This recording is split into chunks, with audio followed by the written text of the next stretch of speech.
Want to get the exact results you want from your photographer? Here's how. So, you've booked a photographer, you've booked a photography session, whether it be in a studio or a house call or out in location, and you want to get the most out of it. I've compiled a couple of tips for clients that you should really take into consideration when you book someone. First tip. The very first tip is that you should always reference a photographer's most recent work. Now, when you go on someone's Instagram, which is where most people look when they're looking for a photographer, I would advise that you do not scroll past anything older than 6 months. The reason I say this is because over time, people change. So last year, someone could have been doing a different style of photography. They could have had a different camera. They could have been they could have been in a different mental space. They could have been thinking different. They could have been feeling different. And the work that they produce then may be very different to what they produce now. Now you need to find a photographer who's doing what you want right now. So I would say, look a month, 2-3 months max backwards, and then you find what you're looking for. Because someone might, over time, people change. In general, people change. Not that the photographer has gotten worse or better, but they might have just gotten different. Not everyone is like this, but some people are. Especially guys who are on their journey on the come up, and guys who are constantly learning and experimenting with stuff. Different cameras give us different looks. Different lenses give you different looks.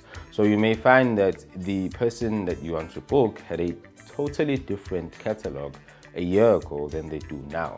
And what you want to do is just find the most recent work, because also photographers post the work that they are most proud of, and they post the work that is basically saying to potential clients, this is what I do now, so if you book me, this is what you get. And while on that note as well, even with editing, people change over time. So you can give someone the same photo in 2020 and they'll edit it different to now, because the more you do it, you learn new things and you want to try new things and you experiment a lot. And people need to just always remember that photography is still. The second tip I have for you is reference other work that you like. So you can go online and you look at maybe something from Vogue, for example, or any magazine that you like, or any actress, or anything that you think, oh, I want this. But be very careful with that, because you don't want to reference something that is too far away from what the photographer is already doing, because now you are not just stretching them, but you are basically taking them out of not their comfort zone, but out of their expertise zone. So you're making them do something they might not be able to do, or they might not be comfortable doing, or just something they haven't had enough practice in. And you don't want to do that, especially if you're going to pay someone to take your photos, because then what's going to happen is they're basically just experimenting and playing around. They're trying to find their rhythm in this thing that you want them to do that they are not used to. So I would say the best thing is, if you want to do, for example, a fashion shoot, find a fashion photographer. If you want to do a pregnancy shoot, find someone who's regularly posting pregnancy shoots. If you want to do a baby shoot, find someone who's regularly posting baby shoots. Because the other thing is, some photographers are very niche. So you could literally find someone who just does baby shoots. That's the person you want to go to. But we'll talk more about that on another day. The third tip I have for you, I think it's more advice than a tip, but it's just like, expect what you see. And what I mean by that is, do not expect something from a photographer that you've never seen them do. So everything that you're gonna get from this photographer you are booking is something they've done before. That's how it works. So your expectations need to be aligned with the photographer's expertise. Otherwise, that misalignment can cause a huge break in communication, And this has happened to me in the past. And as a result, there's just certain work I'd rather not do, because I fully understand that someone may expect something that I don't do. And sometimes it's not even about expertise, it's just about style. I may like a very filmic, flat tone, and you may want like this vibrant McDonald's ad looking thing, and that's just something I don't do. And you need to make sure that your expectations as a client align with the photographer's expertise and craft. And the fourth and final tip, which may be actually the most important, is when you do reference other work from other people, whatever you find online, make sure that you have a look at some very important details. One of them is time of day if possible. When was the photo taken?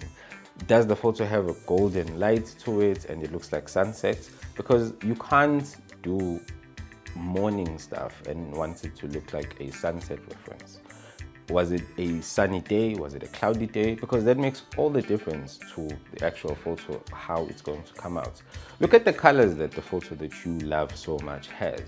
I mean, if you give me a photo that has a lot of blue in it, a lot of green in it, and it's very earthy, and you say, well, Spore, this is the photo that I want us to recreate, but you come through rocking yellow, red, and we are shooting in the city, it makes no sense at all, because now you're covered with bricks, and you're wearing yellow and red. But you want to recreate a photo that has a lot of blue and green in it. Be very careful. That may sound obvious, but it's actually not, because some people don't realize that you love certain photos for different reasons.